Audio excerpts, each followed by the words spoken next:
Baik, Bismillahirrahmanirrahim. Assalamualaikum warahmatullahi wabarakatuh. Penonton Revol Official Channel, kita kembali lagi dalam kegiatan kita atau dalam acara kita, eh, kegiatan kita podcast Revol Institute atau podcast Revol Official Channel. Kali ini kita kedatangan narasumber yang spesial ini, narasumber yang pakar ini, yaitu Profesor Dr. Maksimum Gorky Sembiring, MSc. Beliau ini guru besar di Universitas Terbuka di bidang manajemen pendidikan jarak jauh. Nah, ini memang Pak Gorky ini mungkin orang yang ditunggu-tunggu ini melakukan evaluasi dan tentunya membicarakan tentang pembelajaran di Indonesia, yang mana pembelajaran di Indonesia sebagaimana yang kita ketahui saat ini di tengah pandemi COVID-19 ini harus dilaksanakan secara jarak jauh dengan sistem daring ataupun luring. Nah, kita mintalah pandangan dari Prof. Ya, Prof. Siap ya. Kita minta pandangan Prof ini, Prof. Oke. Terkait dengan mungkin pertama ini bagaimana menurut Prof pendidikan yang dilaksanakan di Indonesia hampir dari 1,5 tahun ini, bagaimana evaluasinya menurut Prof ini, Prof? Baik, terima kasih Pak Reno, pendengar Revol Official Channel atau penonton barangkali tepatnya. Assalamualaikum warahmatullahi wabarakatuh. Waalaikumsalam warahmatullahi wabarakatuh. Dalam 18 bulan menjelang 24 bulan terakhir akibat dari pandemi COVID-19 ini, maka apakah kita siap atau tidak, semua mendadak daring atau pernah juga disebut dengan PJJ atau pendidikan jarak jauh atau pembelajaran jarak jauh. Nah, supaya diskusi kita ke depannya itu tidak multitafsir, kita gunakan saja pembelajaran daring. Artinya, yang tadinya di kelas menjadi bukan di kelas, sehingga harus ada media pembelajaran. Nah, jadi kita sekarang ngomong di pembelajaran daring. Kalau di semester 1 di 2020 antara Maret sampai ke Juni itu memang guncangannya luar biasa. Tetapi dengan berjalannya waktu ada juga sisi-sisi positifnya, yaitu makin banyak orang yang sadar atau paling tidak ngerti bagaimana harus menyiasati pembelajaran yang tadinya luring di kelas menjadi daring melalui media. Tetapi meskipun demikian, karena Indonesia itu begitu luas, rakyatnya juga 270 juta, sekolahannya juga ratusan ribu, mulai dari PAUD sampai ke perguruan tinggi, itu ternyata waktu yang 6 bulan pertama atau semester 1 antara Maret sampai dengan Juni 2020, itu ternyata tidak cukup memberi fondasi kepada kita untuk bisa mulai duduk dengan baik atau establish secara sistem di semester 2, yaitu antara Juni sampai dengan Desember 2020. Nah, salah satu yang menghentak kita itu sekitar bulan Oktober lalu, di 2020, itu kan ada berita di Tarakan, ada anak gantung diri. Setelah punya periksa, ternyata dia merasa beban tugasnya terlalu berat. Nah, saya tidak akan mengulas itu, karena itu bisa jadi bukan hanya karena itu, bisa karena yang lain. Tetapi, kalau itu fenomena yang muncul, artinya pembelajaran daring yang dianggap bisa menjadi substitusi dari luring, ternyata belum sebagus atau belum seperti konsepsi dasarnya. Itu yang Jadi pembelajaran daring yang terjadi di Indonesia ini belum baik begitu. Bisa kita simpulkan seperti itu, Prof? Kalau baiknya mungkin karena Indonesia kan luas ya. Mungkin kalau secara rata-rata ditarik garis mulai dari Sabang sampai Merauke, jangan-jangan baik itu udah tertouch gitu. Tapi kan tidak berarti di semua tempat pasti baik. Nah, jadi saya menyebutnya konsepsi atau implementasi konsepsi pembelajaran daring itu ternyata belum semua sama bagusnya atau sama ratanya di seluruh tanah air.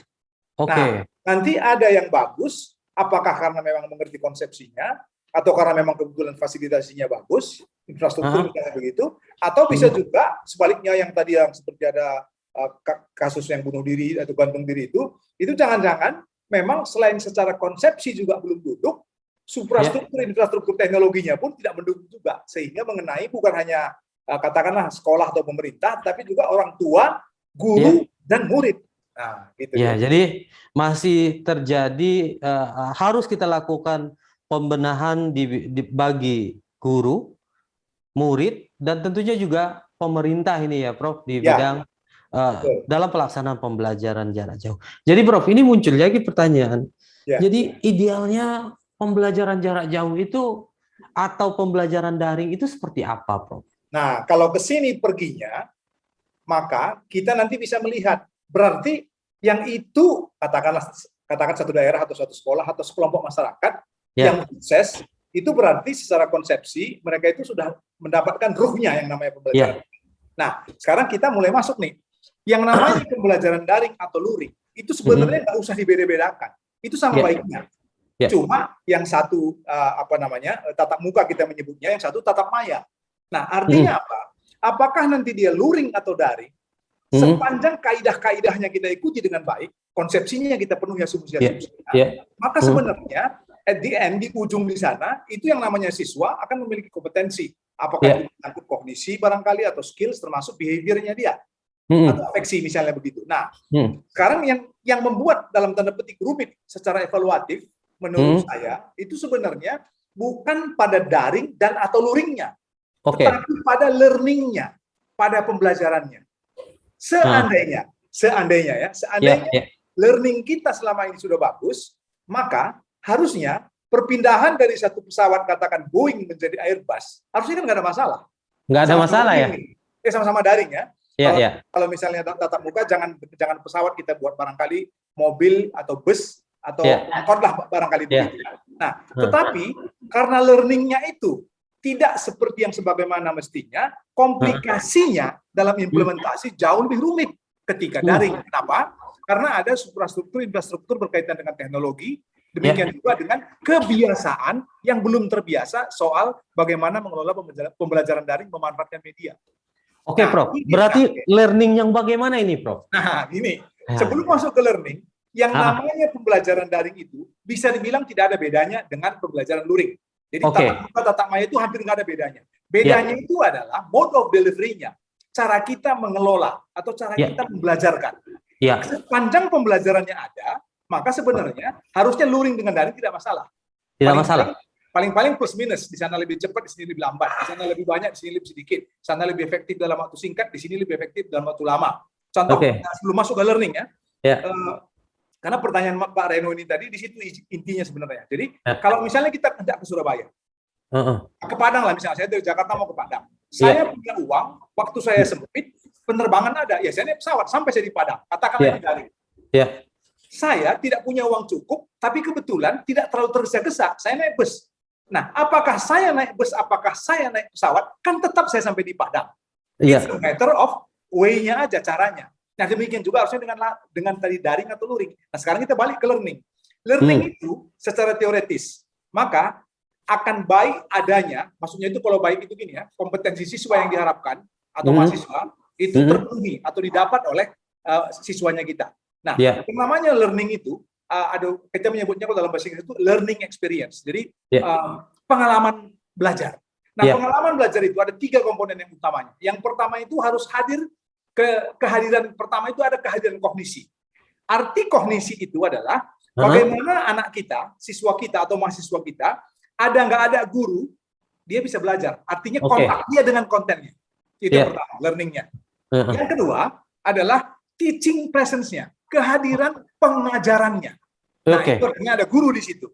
Baru yang satu lagi adalah apakah dia anak kecil mau anak mahasiswa, kelas kecil atau kelas besar gitu atau kelas tinggi, itu kan tetap ada yang namanya social emotional engagement atau ada kehadiran sosial. Artinya hatinya di situ, badannya di situ, pikirannya di situ. Itulah learning.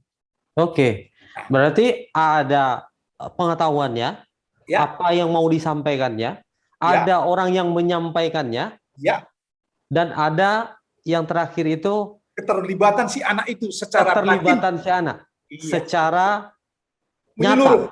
Iya, betul. Jadi bukan hanya badan. Jadi maksud kehadirannya itu tentunya tidak hanya kehadiran secara fisik, tapi juga bisa kehadiran secara maya begini, Prof. Iya. Nah, tingkat kesukarannya pada plus minusnya ya. Kalau kita di kelas, orangnya kan terbatas. Ya. Tapi kalau kita di dunia maya, orangnya tidak terbatas. Cuma tingkat kesukaran mengengage, menarik orang itu supaya masuk ke dalam bus yang sama dengan kita, itu tidak semuanya dalam kelas. Jadi plus minusnya ada. Nah, makanya bottom line-nya itu adalah sepanjang learning-nya itu ada, maka nanti permainannya atau apa ya, gap-nya itu bukan lagi pada efektif tidak efektif. Paling-paling karena siapa lebih cukup waktunya, siapa lebih lengkap alatnya, siapa lebih komprehensif pembelajarannya, itu bisa mendapatkan hasil yang lebih. Nah, kalau dari sini, maka bisa kita artikan bahwa beliefnya kita secara teoritis harusnya tidak ada perbedaan. Nah, kalau ada perbedaan hasil, apalagi harusnya misalnya katakan siswa happy gitu ya, belajar gitu ternyata enggak. Nah, itu dilihatlah yang tadi itu, apakah learning, apakah kognitifnya presence hadir, apakah pengajarannya hadir, atau emosional itu hadir. Kalaupun hadir kognitif dengan teaching presence-nya, kalau sosial emosionalnya nggak ada di situ, apalagi anak kecil, dia ngambek di dalam komputer kayak begini belajar, dia masuk ke kolong kan gurunya nggak tahu juga kan? Iya. Atau dia nonaktifkan kameranya ya, Prof? Ya, atau dia nonaktifkan gitu. Sehingga nanti Pak Reno itu bisa membayangkan kan, ada tingkat kesukaran tertentu kalau daring, tapi tidak berarti tidak bisa disubstitusi dengan pendekatan tertentu, sehingga meskipun melalui media, ada cara-cara tertentu, ada pendekatan-pendekatan tertentu, sepanjang learning-nya itu ada. Bayangkan, learning-nya itu tidak ada, mau daring, mau luring, udah nggak beda sama buruknya.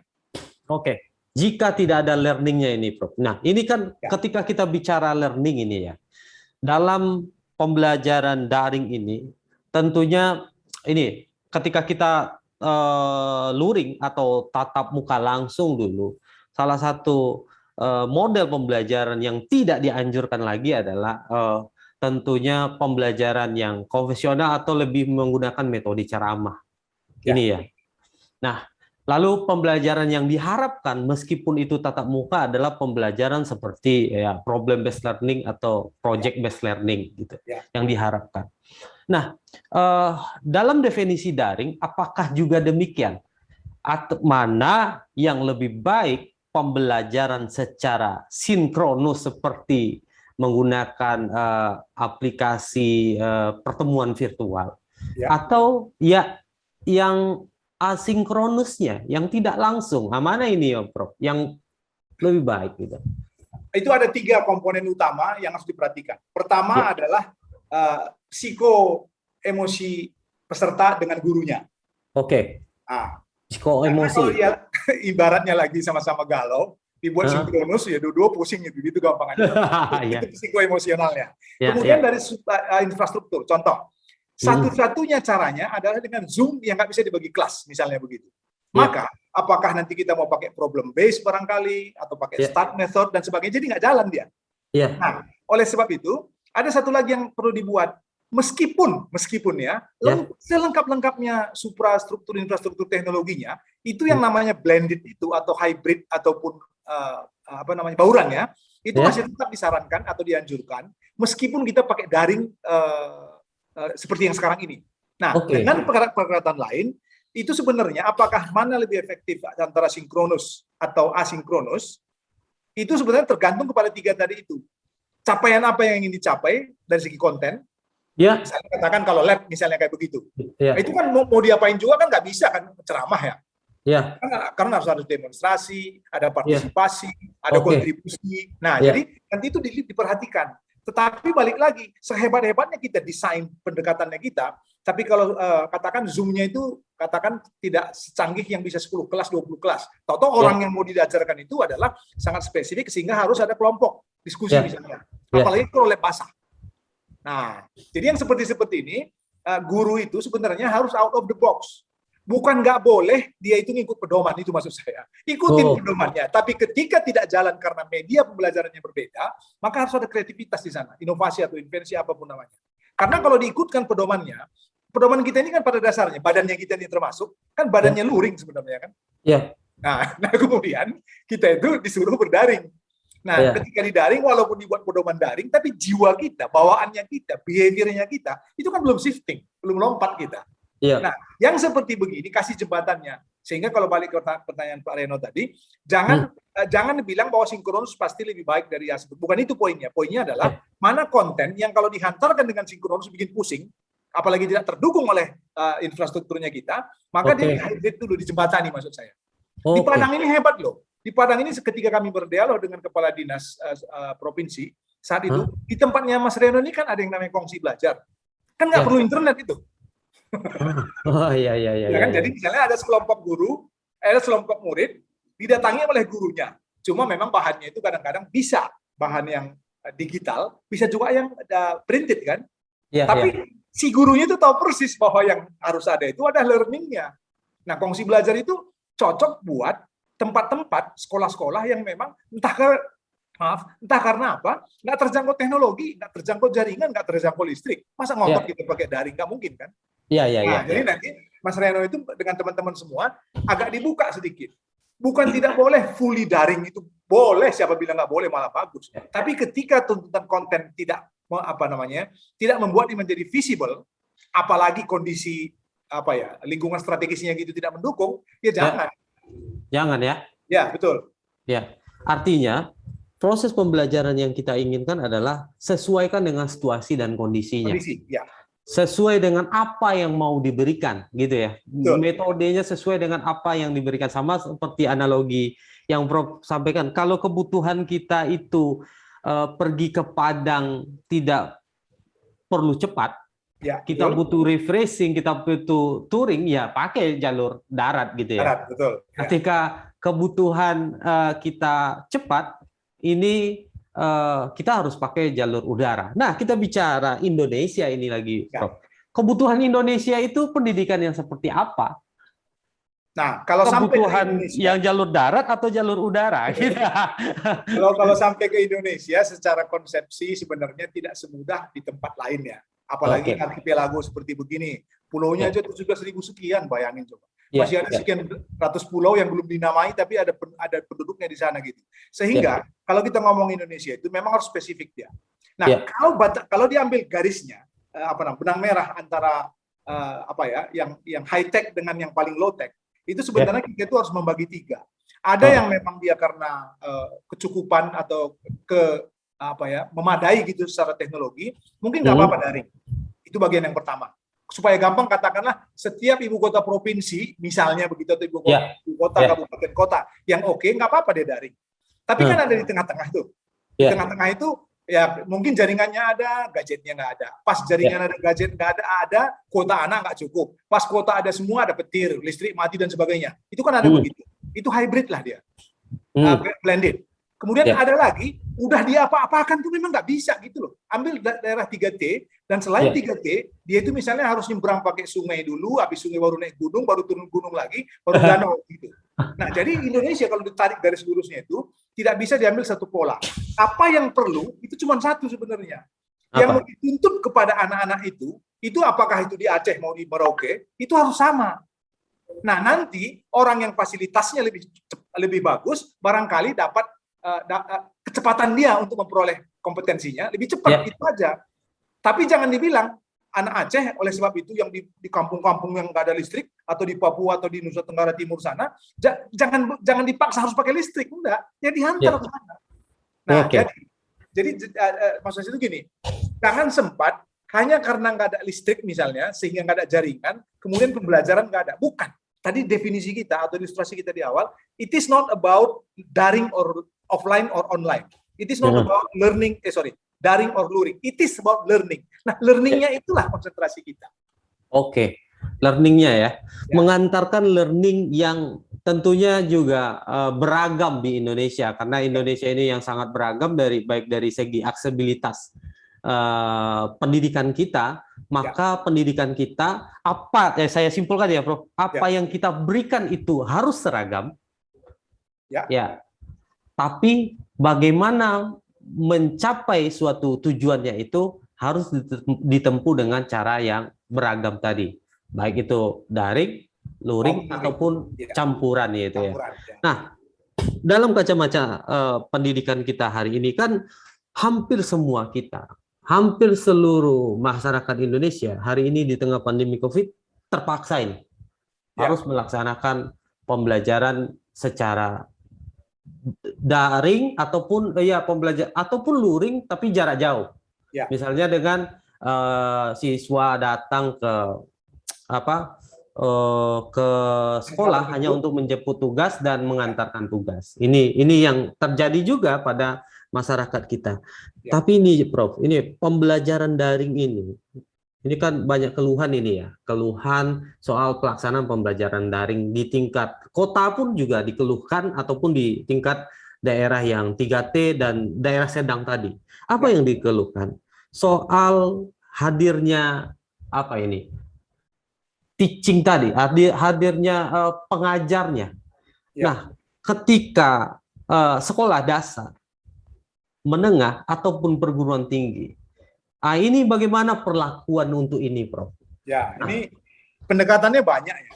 Tapi karena Indonesia terlalu luas, spektrumnya itu mulai dari yang paling kiri sampai paling kanan, atas sampai bawah itu begitu dinamisnya, maka sebenarnya paling tidak ya. Dalam pembelajaran daring itu harus dipenuhi 3 hal. Yang pertama itu ada bahan ajar. Apakah nanti dia digital atau printed, itu persoalan kedua. Yang kedua ada keterpaduan sistem bantuan belajarnya. Kalau misalnya di pembelajaran jarak jauh biasanya dikenal nama tutorial. Nah, kemudian ada sistem evaluasinya atau assessment. Nah, apakah kita katakan di Sumatera atau di Jawa bahkan di Papua, itu bahannya itu harus bukan sama sebenarnya. Harus standar sesuai dengan yang dituntut. Apa yang diinginkan. Nah, harus ada standarnya. Ya, dimenuhi standar. Kemudian ketika bahannya sudah sampai, kan ada daerah atau sekolah yang menyampaikannya dengan daring. Good, no problem. Ada yang hybrid, blended. Good. Tapi ada juga yang tadi itu dia pergi ke satu sentra. Baru dari situ baru dari situ bergerak untuk berikutnya. Nah, apakah nanti dia blended, daring, fully daring ataupun luring? Kalau bahannya sudah standar, kemudian cara kita menyampaikan yang berbeda-beda, harusnya ya idealnya itu asesmennya nggak berbeda. Cuma ada anak-anak yang belajar 2 bulan selesai karena pakai daring, ada anak-anak jadi 4 bulan. Kenapa? Bahan yang dikirim itu nggak bisa pakai daring, harus pakai pos misalnya. Lama 3 minggu sendiri ngirimnya kan. Nah, trade off seperti ini itu jangan disamaratakan karena memang nature-nya, sunatullahnya kita itu Indonesia kayak begini. Jadi jangan dibuat semua orang harus begini, enggak. Semua harus dilayani dengan caranya masing-masing. Nah, kalau dia dengan laut, tentu pengiriman bahan kan lebih lama daripada pesawat misalnya. Kita bukan nggak mau ngirim pakai pesawat, kita mau. Tapi pesawatnya nggak ada ke sana, terus mau diapain? Nah, guru di tiap tempat itu, dia itu jangan dipaksa harus sama. Bukan itu poinnya. Poinnya itu adalah dia sudah punya bahan. Idealnya lagi, kalau dalam pembelajaran daring, tentang yang 3 tadi ya, tentang bahan, delivery, dengan assessment, bahannya itu harusnya dari gurunya. Nah, bahwa nanti gurunya itu ngutip dari kurikulum yang dibuat nasional, atau didapat dari YouTube, atau dari mana saja begitu, itu kan hanya orientasinya. Tetapi kalau itu ada, sudah cukup buat guru untuk bisa berdiri di depan siswanya bilang, oke, kita sekarang di sini, kita mau ke sana. Ini bahannya kita. Nah, nanti sunatullahnya kan sehebat-hebatnya guru buat bahan, kan tetap ada anak yang nggak bisa cepat kan, walaupun sama-sama daring. Nah, nggak apa-apa ya kita terima itu. Ada pendekatan lain nanti bisa orientasi pembelajarannya, atau model-model pembelajarannya, atau model-model bahannya. Nah, itu kan further step-nya kayak begitu ya. Implementasinya sekarang ya, Prof. Dalam bentuk nyatanya ya. Pada dasarnya ini setidaknya yang saya amati, proses pembelajaran daring hari ini kekurangannya adalah di bahan tadi. Kenapa bahan tadi? Atau ya begini, di bahan dan juga caranya. Lebih banyak guru kita saat ini, walaupun di kota ini, lebih banyak menggunakan proses pembelajaran yang hanya secara asinkronus atau mengirim bahan saja misalnya. Dia mengirim bahan melalui WhatsApp grup, aplikasi media sosial yang lain. Lalu membebani siswa dengan berbagai macam tugas gitu.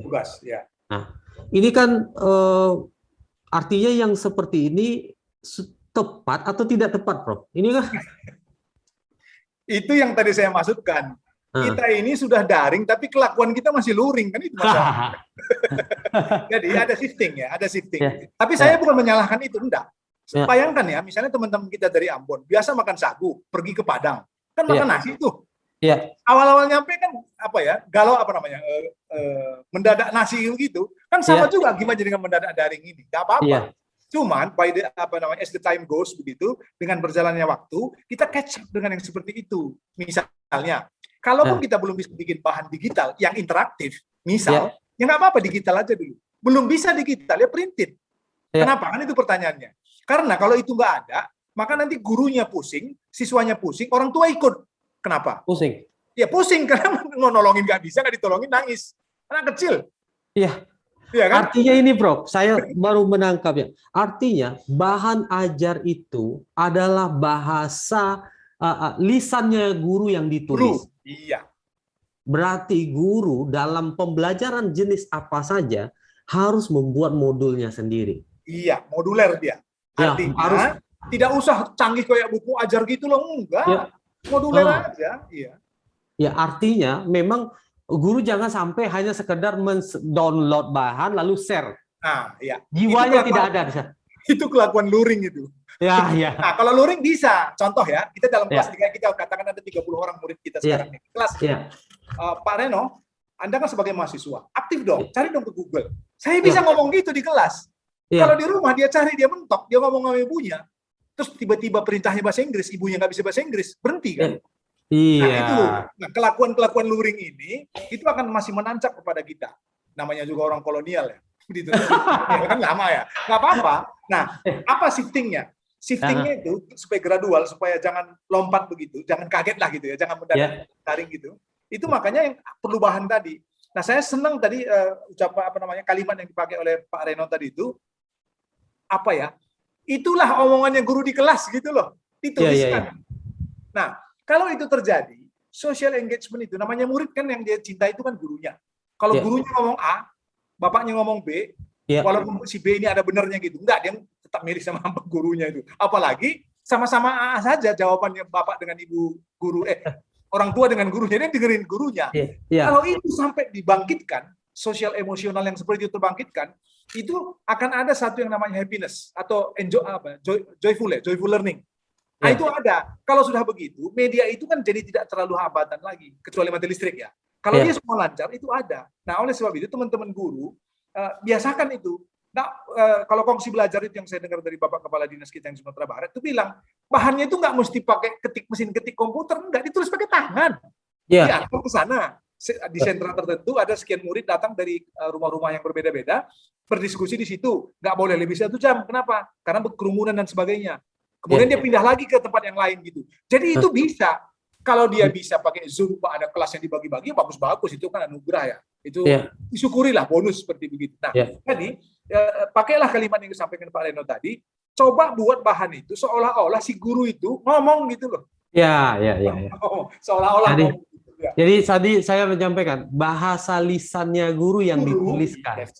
Jadi akhirnya bahannya itu menjiwai. Jadi ketika orang membaca tulisan guru itu merasa kehadiran gurunya ada di sana.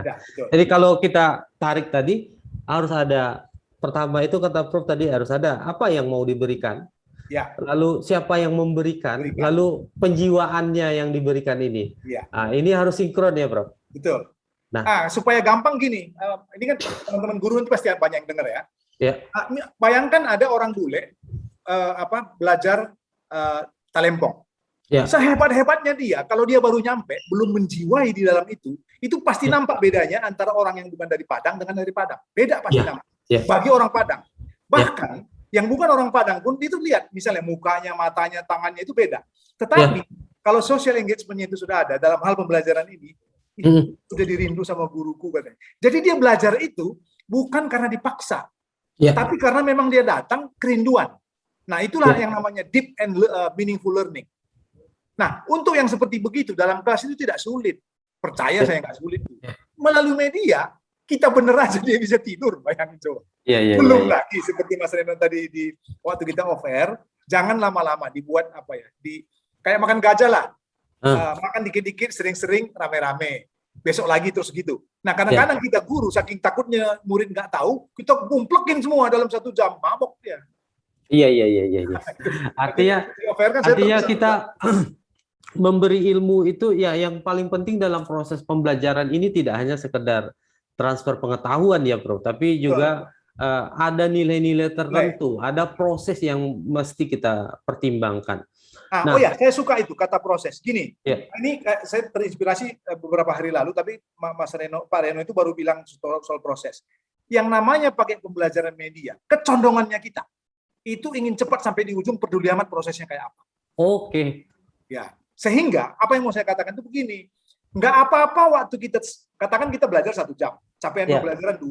Ternyata udah dipaksa pun seperti apa, tetap ada lagars. Lagars itu adalah orang yang udah kita ngomong pun tetap nggak ngerti. Terima itu, bikin treatment. Jangan dipaksakan dia seolah-olah nggak mengerti, kita pindah ke tempat yang lain, ke topik yang berikutnya. Nah, itu yang left behind seperti begitu, itu dia akan frustrasi. Kalau anak frustrasi, dia nggak bahagia, itu nanti yang rusak semuanya. Dirinya juga, orang tuanya ditanya-tanya. Nah, begitu orang tuanya ditanya-tanya, nggak bisa jawab, orang tuanya WA gurunya, benar nggak? Iya. Nah, begitu dia WA gurunya bilang, Bu, emang saya hanya ngurusin anak ibu. Akhirnya silaturahmi orang tua dengan guru pun terputus. Jadi kita tangkap di akarnya. Di akarnya itu adalah anak-anak itu hanya akan bisa belajar efektif kalau happy, bahagia. Nah, maka itulah joyful learning. Nah, joyful learning dengan media tidak mudah, tapi jangan dibilang impossible. Enggak, mungkin. Nah, nanti di learningnya itu teman-teman guru itu kan bisa berimprovisasi, bisa menggunakan katakanlah animasi-animasi kalau anak kecil ya. Nah, kalau yang udah agak besar dikit bolehlah video pembelajaran maksudnya gitu. Kalau dia mahasiswa itu nggak apa-apa dikasih link. Nah, waktu ada link, apakah link nanti video, apakah link animasi, apakah link untuk video atau audio, maka harus ada satu forum di dalam pembelajaran itu yang namanya diskusi. Tapi saya lebih suka kata dialog. Karena kalau diskusi nanti ujung-ujungnya tugas buat anak, bikin laporan.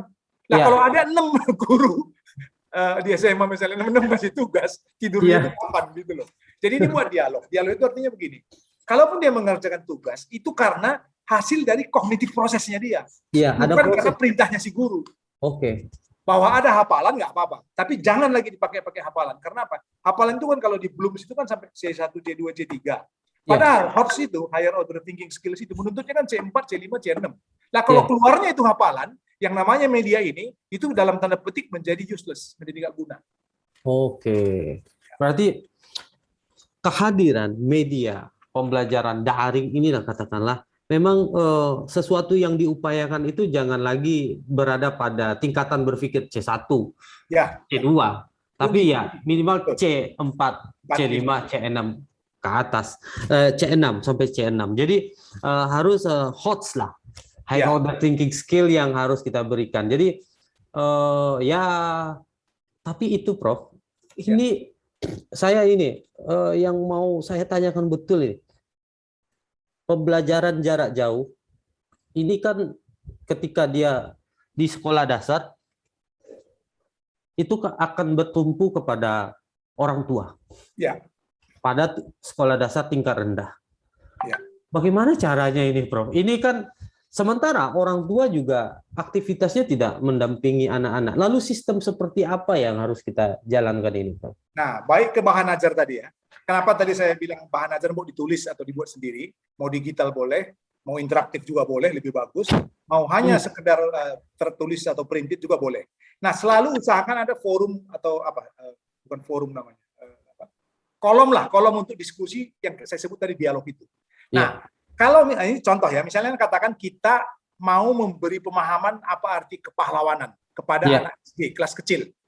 Jangan dibilang di kelas kecil itu nggak ada HOTS, Higher Order Thinking Skills, ada. Tapi jangan ditanya tanggal berapa hari pahlawan di dialognya kita itu, jangan. Itu berarti C1 jadinya ya, Bro? C1 aja nggak nyampe itu kalau sekarang kan. Karena dia buka Google jawabannya dapat kan. Nah, jadi membuat HOTS di kelas rendah, walaupun SD, itu bukan tidak mungkin, tapi pertanyaannya diganti. Contoh nih, anak-anakku besok kan ada upacara, katakan kita 17 Agustus ya. Janganlah hari pahlawan, biar gampang saya ngasih contohnya. Karena kita tentang pahlawanan.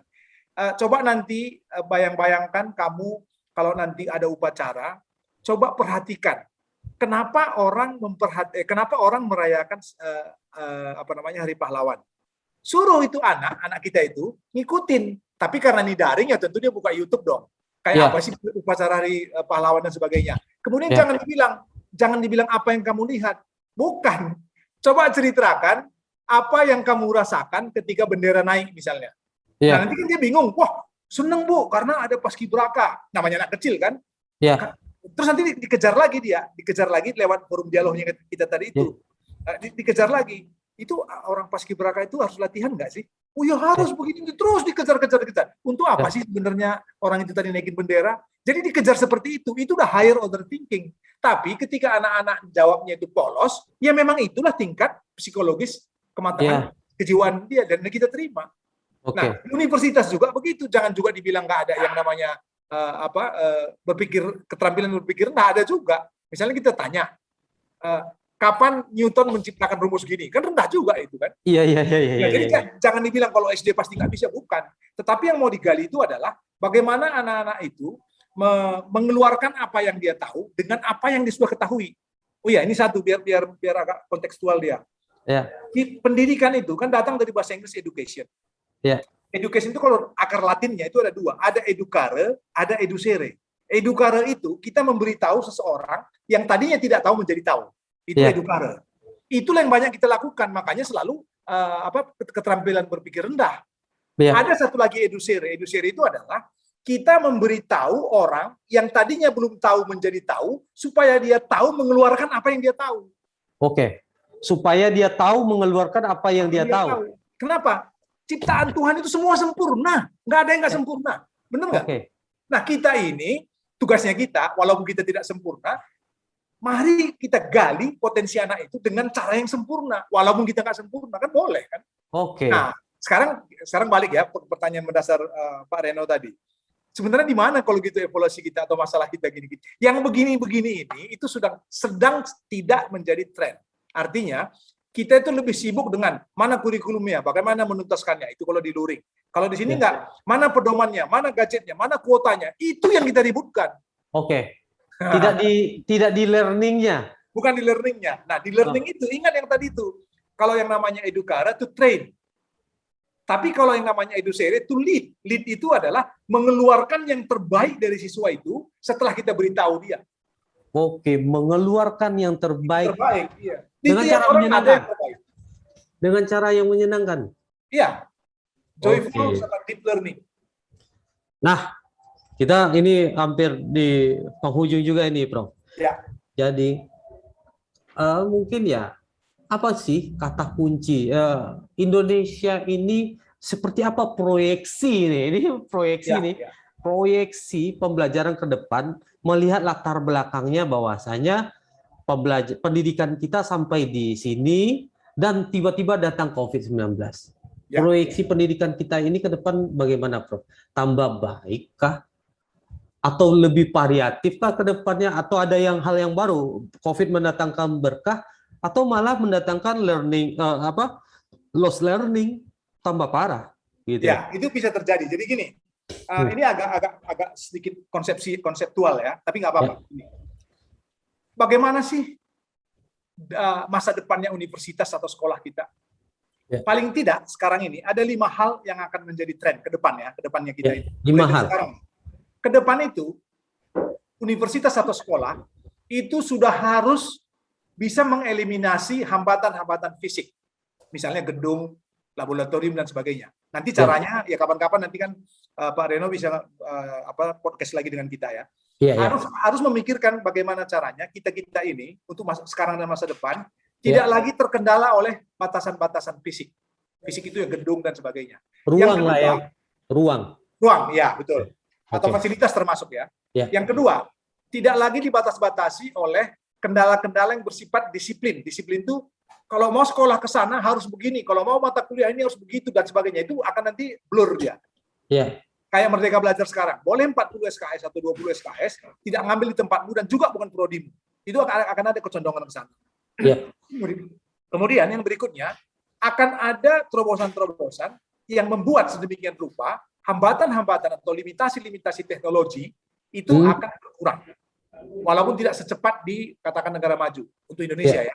Nah, kemudian Tidak akan ada lagi ke depan itu batasan-batasan yang sifatnya, oh kalau mata kuliah ini harus IPA, kalau yang ini hanya perempuan boleh, kalau yang itu laki, yang ini nggak boleh buta warna dan sebagainya. Itu akan berkurang itu nanti. Bukan Ya. tidak ada ya. Misalnya kayak Fakultas Kedokteran, nggak boleh misalnya buta huruf, buta warna, ya memang iya. Tapi bukan itu yang penting. Yang penting itu adalah kita bisa mencari substitusi buat hambatan misalnya identity, teknologi, disiplin, dan fisik, itu apa terobosannya? Nah, jadi kita ngomong itu terobosannya, bukan hambatannya. Kalau hambatan sudah ada. Contoh, ada orang yang sejak muda itu sakit jantung. Tidak meninggal sampai umur 80. Kenapa? Karena dia tahu jaganya. Ada orang yang tiba-tiba kena sakit jantung gitu, terus anfal. Kan ada juga kan? Iya. Nah, jadi jangan dibilang penyakitnya itu menjadi hambatan kita, enggak. Karena itu ada, constraint itu ada. Nah, bagaimana kita dealing with it? Bagaimana kita mengelola itu atau bagaimana mengadopsi itu? Nah, nanti pada ujungnya, apakah nanti tentang fisik, disiplin, teknologi dengan identitas tadi, itu nanti akan selalu connect kepada masyarakat, pemerintah, industri, dan swadaya masyarakat lainnya, lembaga-lembaga masyarakat. Nah, ke depan itu, berbasis komunalisme ini akan menggejala. Nanti tinggal cepat atau lambat. Nah, kembali ke pertanyaan tadi, seperti apa Indonesia ke depan harusnya, maka kalau kita lihat tujuan keempat pembangunan di alinea keempatnya kita di di pembukaan Undang-Undang Dasar, mencerahkan kehidupan bangsa. Ke depan itu memang Indonesia ini harusnya membuat pendidikan terbuka. Terbuka itu bukan daring ya, bisa daring bisa enggak. Pendidikan terbuka sehingga tidak ada kendala akses buat siapapun warga negara. Cuma yang paling jauh mungkin dapatnya lebih lambat, tapi pada akhirnya sama dari segi quantity, sama juga dari segi quality. Itu kalau untuk Indonesia secara keseluruhan. Kalau untuk mengejar ketertinggalan, maka pendidikan terbukanya itu harus memanfaatkan semaksimal mungkin keberadaan teknologi yang tepat, appropriate technology. Jadi kalau misalnya di Padang, katakan di Kota Padang itu bisa pakai daring, fully daring, daring lah. Tapi di tempat kecamatan atau daerah yang memang entah karena apa belum bisa seperti itu, cari jalannya. Bukan dibilang karena nggak ada teknologi, ya daringnya nggak ada. Jadi terus gimana? Ya udah nggak usah sekolah. Kalau gitu kan gampang banget. Artinya begini, kalau kita simpulkan apa pendidikan yang terbuka menurut Prof itu, apakah ke depan pendidikan kita harus inklusif? Iya, bahasa lainnya itu inklusif, itu dari segi bidang pendidikan ya. Tapi saya kalau tadi itu lebih kepada bagaimana approach-nya, manajemennya lah katakan begitu. Ya, manajemennya. Manajemennya harus terbuka. Ya, accessible, flexible, affordable, dependable. Jadi accessible itu siapa juga boleh. Affordable itu siapa juga mampu gitu loh. Iya. Pantasnya sih kalau saya ditanya digratisin aja. Kalau saya ditanya gitu. Tapi enggak juga ya. Kemudian dependable itu dapat dipertanggungjawabkan. Mau luring, mau hybrid, mau daring. Nah, fleksibel itu kan artinya begini ya. Kalau dia bisa pakai kelas, ya pakailah kelas. Kalau dia bisa komputer, pakailah komputer. Jadi kita kayak supermarket gitu.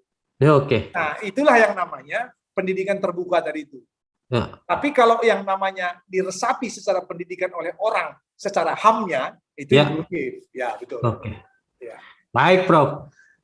Ini terima kasih ini atas waktunya yang kita curi hampir sudah lebih dari setengah jam ini. Sudah lebih dari setengah jam kita mengambil ilmu Prof ini lalu menyebar ilmu ini kepada khalayak banyak. Tapi ini terakhir nih Prof, pesannya untuk khalayak pendidikan di Indonesia ini apa nih Prof? Ini sebenarnya bukan cuma buat pendidikan, buat saya Pak Reno juga. Ya. Jadi gini, saya suka dengan bukan pepatah juga ya, kata-kata bijak lah katakan gitu ya. Daripada mengutuk gelap, lebih bagus mencari dan menyalakan sebatang lilin. Yang namanya pembelajaran daring ini ada kesulitannya. Sudah saya tahu, kita tahu. Nah, kalau kita terus-terusannya melihat kendalanya itu, maka if you see the problems, you get the problems. Jadi kalau kita hanya lihat kendala, ya kita dapat kendala. Kenapa nggak dilihat itu sebagai opportunity atau peluang? Kalau kita melihat itu sebagai peluang dan opportunity, maka itu bisa melahirkan yang namanya berkah. Kalau tidak, itu musibah pembelajaran daring ini.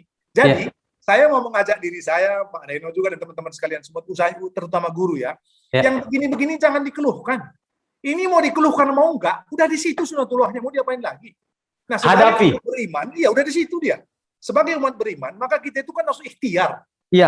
Nah, ikhtiarnya kita itu, basisnya kan cuma dua kalau saya ditanya. Apa? dia punya iman yang kuat bahwa Indonesia harus maju, kemudian dia punya ilmu yang bisa diterapkan sedemikian rupa sehingga ikhtiarnya itu menghasilkan yang lain, kebaikan buat yang lain, manfaat. Ya itulah untuk kita hidupkan untuk itu ya, menjadi manfaat buat orang sebanyak-banyaknya. Nah, kalau kita bisa punya iman dan ilmu yang ikhtiar yang begitu, kalau kita sudah istiqomah dan ikhlas, jadi barang itu. Oke, jadi kata kunci daripada mengutuk gelap lebih baik menyalakan sebatang korek. Dan yang paling pentingnya adalah iman, ilmu, dan diamalkan. Iman, ilmu, amal. Oke, Prof. Terima kasih atas waktunya. Ini kapan-kapan kita bertanya kembali kepada Prof tentang pendidikan ini dan bagaimana pendidikan di Indonesia ke depannya. Baik, pemirsa Rivol Official Channel, sekian dulu diskusi kita, dialog kalau dalam bahasa Prof tadi, dialog kita dengan Profesor Dr. Maksimum Gorky Sembiring, MSc. Terima kasih banyak, Prof. Banyak maaf. Billahi taufiq wa hidayah. Assalamualaikum warahmatullahi wabarakatuh. Waalaikumsalam warahmatullahi wabarakatuh. Sampai ketemu lagi, sehat selalu.